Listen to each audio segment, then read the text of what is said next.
আল্লাহর উপর ভরসা করে আমরা আসলে এই জায়গায় আছি। আপনি সিউরিটি দিয়ে বলতে পারবেন না যে আমি যদি বাসায় যাই তাহলে ওখানে যে আমি নিরাপদ। আচ্ছা, 15 দিন বন্ধ দেওয়ার পরেও আপনারা যারা এখনও হলে আছেন, কেন আছেন বলতে?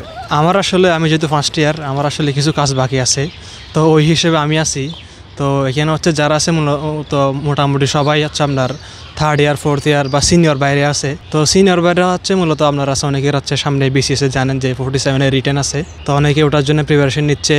আবার ধরেন অনেকেই আছে টিউশনি আছে বা বাইরের নিজস্ব ব্যস্ততা আছে, তো ওটার জন্য আসলে অনেকে থেকে গেছে এবং বলতে পারেন যে আসলে ম্যাক্সিমাম স্টুডেন্টই চলে গেছে, আমরা জাস্ট গুটি কয়েকজন আছি।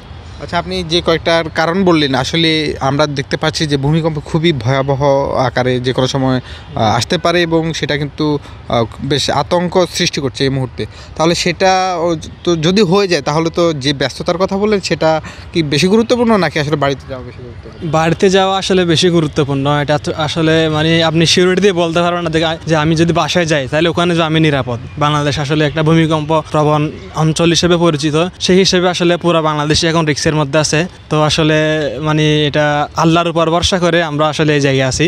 যদি কোনো অ্যাক্সিডেন্ট না হয় সেক্ষেত্রে ইনশাল্লাহ আমরা পুরো বাংলাদেশি একসাথে সার্ভাইভ করতে পারবো। আসলে এই যে আপনারা হলে আছেন, মানে কতটুকু নিরাপদ বোধ করছেন? আসলে ভূমিকম্প হওয়ার পর মানে আসলে বুঝতে পারছি যে আসলে এই জায়গাটুকু কতটুকু নিরাপদ। তো আসলে আমাদের হলে 3টা ভবন আছে, তো মেইন বিল্ডিং আলহামদুলিল্লাহ মোটামুটি খুবই ভালো একটা স্ট্যান্ডার্ড আসে। তারপর এক্সটেনশন 1 এটাও একটা মিডিয়াম স্ট্যান্ডার্ড। আর যদি এক্সটেনশন 2-র কথা বলি তাহলে এটা আসলে ভূমিকম্পে সবচেয়ে বেশি ক্ষতিগ্রস্ত হয়েছে।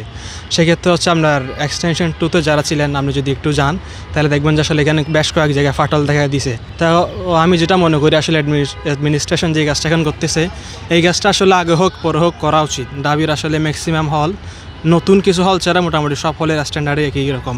তো আসলে ঝুঁকিপূর্ণ ভবনগুলো চিহ্নিত করা দরকার যে কোন ভবনের ঝুঁকি কতটুকু, কোন ভবনটা আসলে কতটুকু নিরাপদ শিক্ষার্থীদের জন্য আতঙ্কগ্রস্ত থেকে মুক্ত রাখতে। আমি মনে করি এটা আসলে খুবই ভালো একটা সিদ্ধান্ত।